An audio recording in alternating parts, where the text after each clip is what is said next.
We're live, special edition, one-on-one conversation with Helium Comedy Club's headliner for the weekend, Tony Hinchcliffe, joining live at the Midcoast studio. What's up, Tony? Hey, what's up, my man? How's it going? I was just trying to get you geared up because you need to be really, really on for this because you're following Kato Kalin, my man. Had him on earlier. I'll take a stab at it. Not easy to do. Come on. Look at him coming out swinging as he did last night with the Kill Tony podcast. Yeah, we had fun.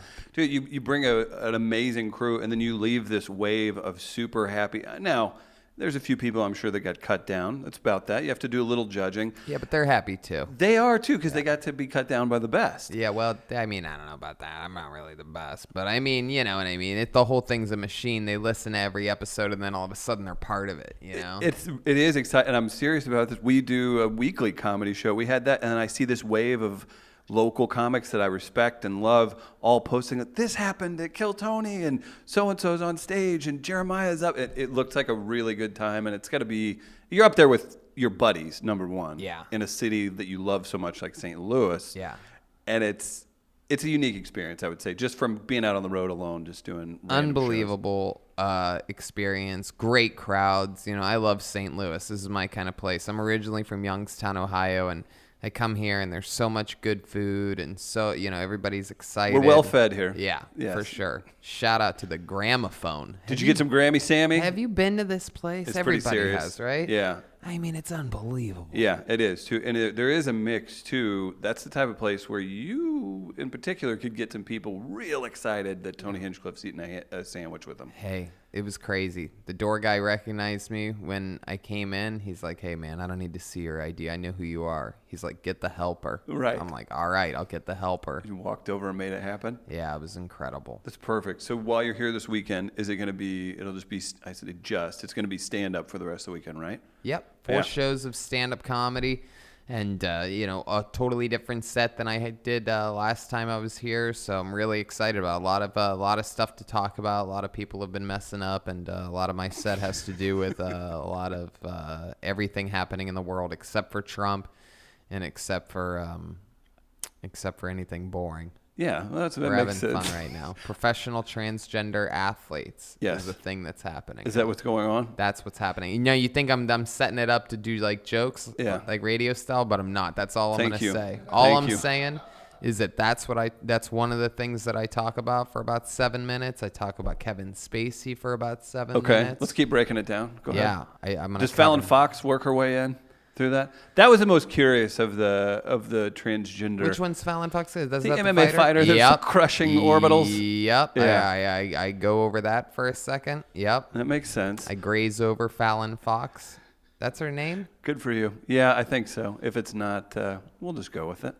So you host Roast Battle every week at the Comedy Store in L.A. No, I am just a guest judge. Guest judge, sorry. Yeah. When I say host, Brian you're Moses part is of it. the host. Yeah. No, he's great. No, I have to make, you know, he's the best. And I do Kill Tony on Mondays, and he does Roast Battle on Tuesdays.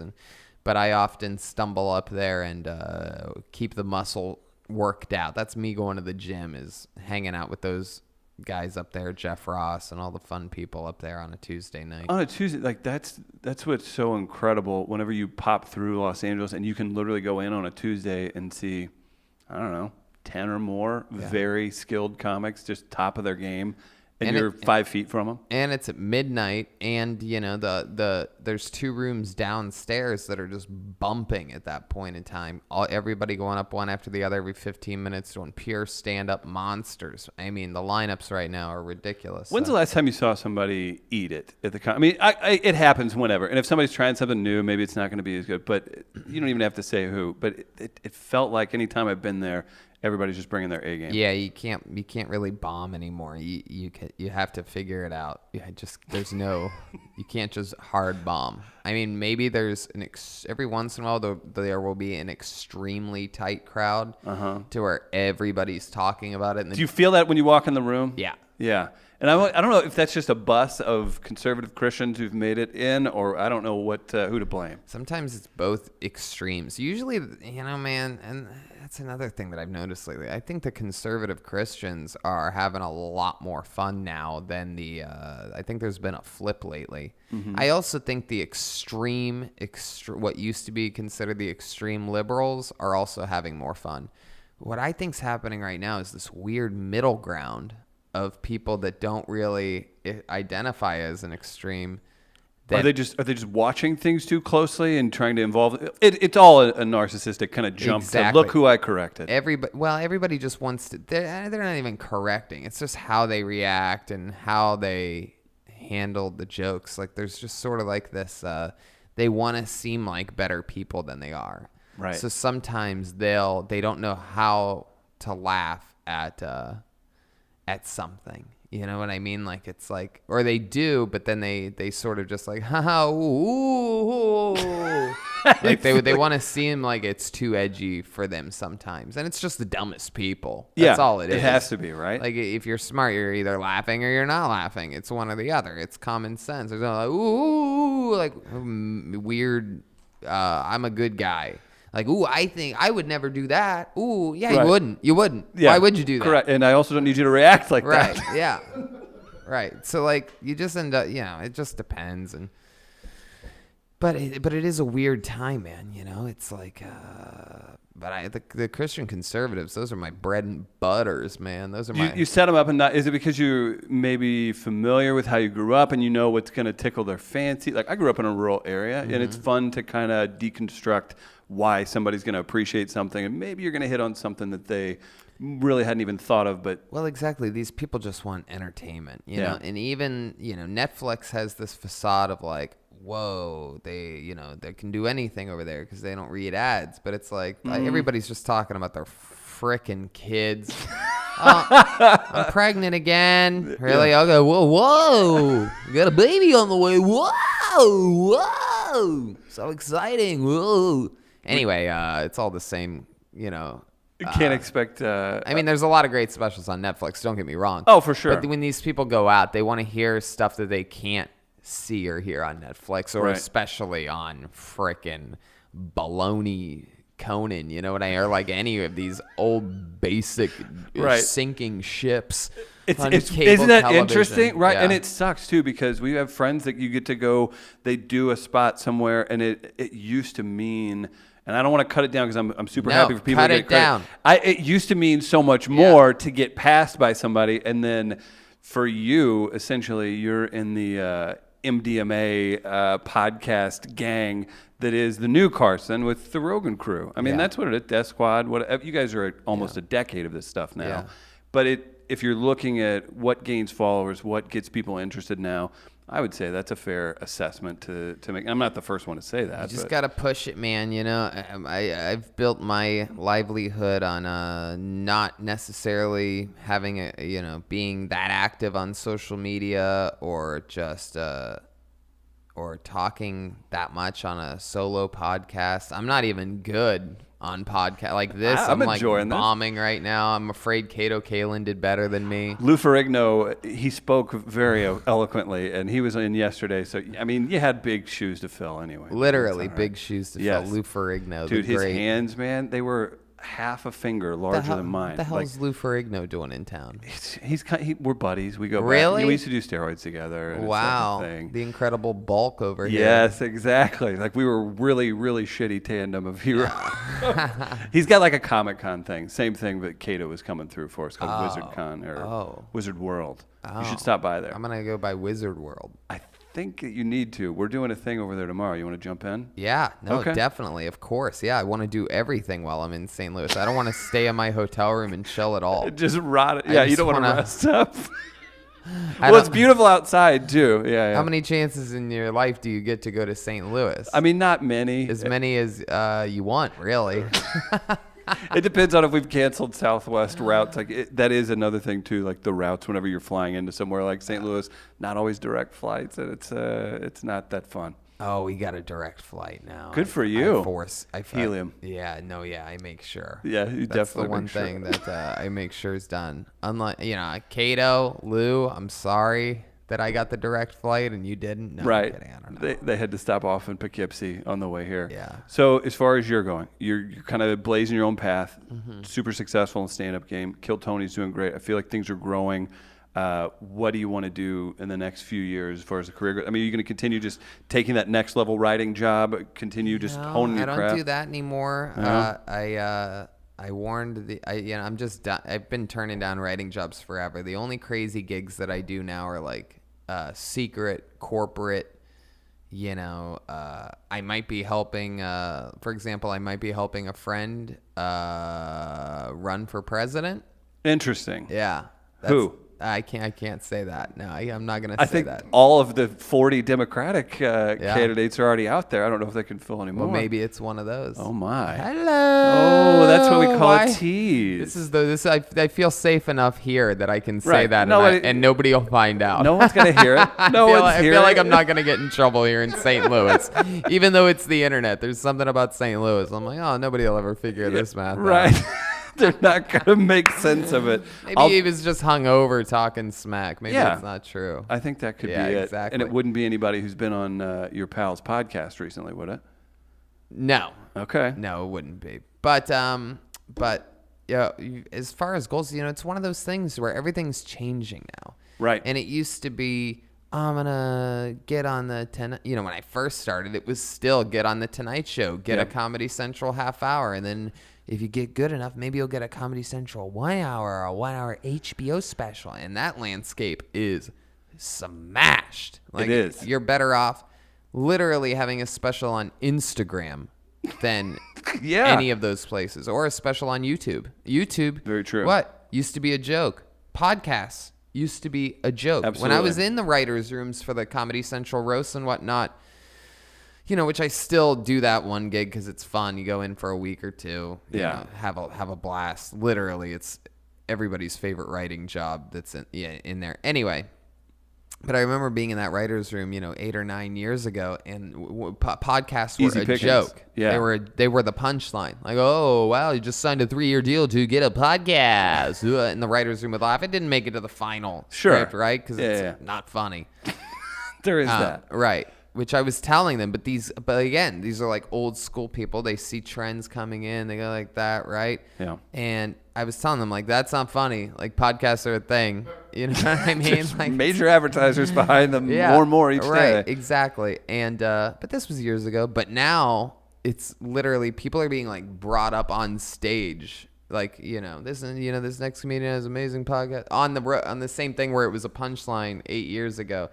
My point is the landscape's changing. Even YouTube. It's like, oh, I signed a deal. I got a special on YouTube. Like, that sounds like a joke, but what do you think about get more viewers than you possibly can? More people watch YouTube in 5 minutes than have watched Comedy Central in a year.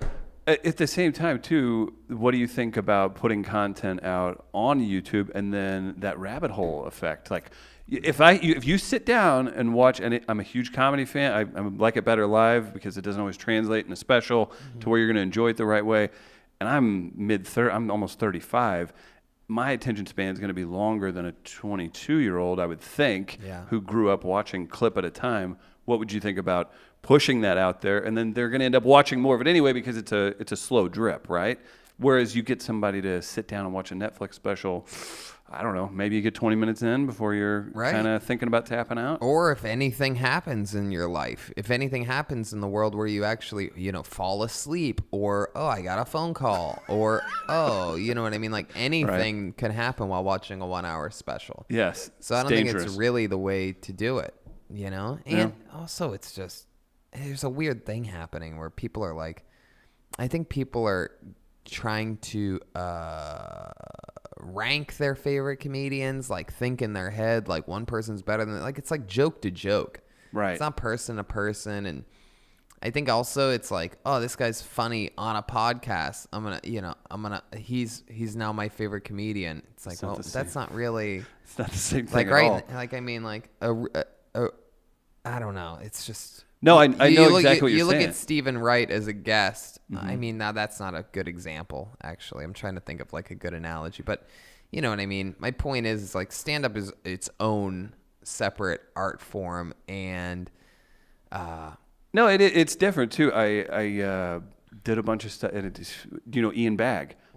He's incredibly funny. I'm not saying he's a bad guest either, but I don't think his stand-up even would remotely even come close to his best podcast appearance ever, because I find him to be incredibly funny. Yeah. But it's not the same thing at all. You're two different complete art forms, so I completely know what you mean there. yeah, so you got to support live stand-up. You have to see everybody, and figure out your own thing. The beautiful thing is that everybody's so different, and everybody's sense of humor is so different. Yes. So out there somewhere, your perfect comedian is waiting for you. They're built, and they're Here's the interesting thing. At our little showcase last night, we had a very nice woman from New York come in, and she asked if she could do 10 minutes as Melania Trump. I was like, I'm going to need to see this. So, yeah. But that was followed up. Michael Palisak jumped up and did 20 minutes or something. Talk about two varying degrees of what the hell was going on during a showcase, full house and everything. That was maybe, like, I'm really happy I said yes to the Melania thing because it provided a stark contrast between potential, and I mean, funny or not, it was like, yeah, go up and give it a whirl. It's a bar show, like, why not have some fun? Yeah, your mind just got blown. So how bad was this lady's? It wasn't good. Trump? It wasn't. It was a decent impression, but Right. it didn't fall right. And Right. she ended with like a rap as Melania. Oh, I felt it like, hey, that was pretty brave. I love it. I love bravery, and that's what my show, Kill Tony, is all about. My live podcast in front of a live audience. It's about It's bravery. wild, man. Yeah. It's a brave ass show. Is what I've always said. We gave people a minute. We give people a minute uninterrupted, and then we interview them. We ended up hanging out with one of the guys last night. That JC? That got on. No, he's a brand new. He's the guy that debuted. His name's Jimmy Stealth. I don't even know who that is. Yeah. You just made that person up, didn't you? No, Is that one of he's- Jeremiah's characters? No, he's a real dude. He's great. He killed it. Good for Jimmy. Yeah. That's awesome. And there's another guy, JC, I think, might be the guy who is opening my shows tonight. He is. Yeah. He's a very funny guy. I like him a gave lot. him the 2 opening spots, so he'll be kicking things off. He's great. Killer. That's godlike. Yeah. That's great, man. Yeah. And then I saw a few other things. Either way, that's a super positive way to ingratiate yourself with local comedy communities for too. sure, yeah. That's There's no other show you can go to where you could end up being on the next 2 shows. you get to perform in a unique situation, and then also pick up some gigs Yeah. for a big show, full house this weekend at It's a Helium. big deal. Get tickets, Helium Comedy Club right here in St. Louis. You can catch Tony You can walking still around the get mall tickets. later They today. built too big of a comedy club that doesn't use marketing. They clearly nobody knows that I'm in town. Only the people from my social media. Mm-hmm. And St. Louis, not known for their huge social media. That's not exactly silicon. No, go ahead, work through it. Wait, Should I do it? Should I do the anti-improv thing and be like, bro, Jack Dorsey grew up 2 miles from here. Come on, man. Is that true? Yeah, he did. Wow. Yeah, that's all we got. We don't embrace it at all. Right. We don't use Twitter. Yeah. We're kind of stuck on commenting on newspaper articles, Facebook posts. No, I like it, man. I like it out here. This is my kind of place. The gramophone. You got a lot of fun stuff. You Go have on. a What else do you like? Weber Grill. The Claire's next to Cook the your own Helium? food. Uh-huh. Big fan of the Abercrombie in the mall, or Yeah. okay. There's Go on. There's a Marshall's, I do believe, somewhere. There's Classic St. Louis shopping. a Wetzel's Pretzels. Say something about the Arch. Oh yes, I went up to the Arch today, took the elevator up there, and had Cardinals baseball. yeah, I love the St. Louis Cardinals and the Blues and the soccer team, the FC. Yeah, wow, that's like a minor league soccer team. Look at you. Yeah, they're playing Birmingham on Saturday, and Talk about a storied rivalry. yeah, you know what I mean. I love minor league soccer. What else? There's a large Bosnian contingent of people. If you want to, Oh, you know what I love more than anything? Can I tell you something? Bosnians. they're great. Yeah, my favorite. Are there any here? There happens to be an entire neighborhood. Whoa. Yeah. You know what they say? 1 in the Bosnia, 2 in the Schnoznia. That'll do it for Tony Hinchcliffe. You can check him out at Helium all weekend long, man. It was so nice to have you back. I know you're super excited to be here. Thank you so much for the opportunity, and I just love this city, and thanks for having me. Leave cash for that. I feel like you keep looking at me like I'm being sarcastic every time I say I love this city. I truly enjoy you, and I don't know why you would think that I think you're being sarcastic with your history and knowledge of the north part of the city, all the spots to hit. I was happy with that. Good. I have a long history here. The Ready Room back in 2016, I was there.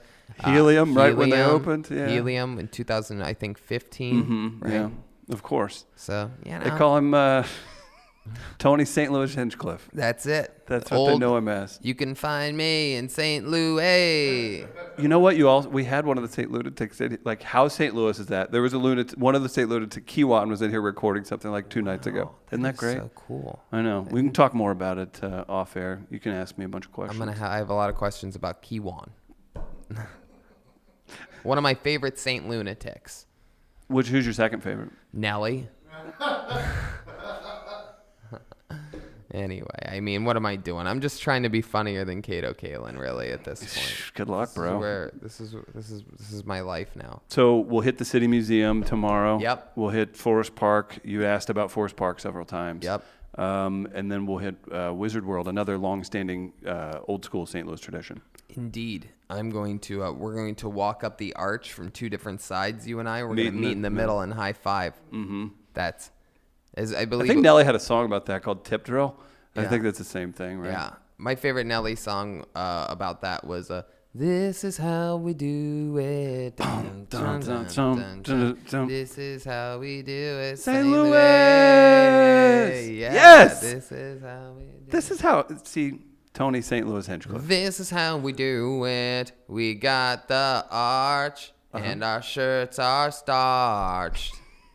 The party's here on the north side, south side. What's the good side? This side. Party's here on this side. East St. Louis, Illinois is half a mile that way. I wouldn't hang out over there. Right, I've heard of that. I have friends. One of my friends from East St. Louis is named Aphrodite. So okay. If that tells you. Yeah, and you know that Cedric the Entertainer was from around the area, right. And there's a Cedric the Entertainer Boulevard you were asking about, like 2 blocks that way. Yeah. Okay. We'll get you going. Congrats, man. I love that. Keep up the great work. Tony, it was a pleasure having you, man. Thank you so much for having me. Indeed. Absolutely. See you guys again soon.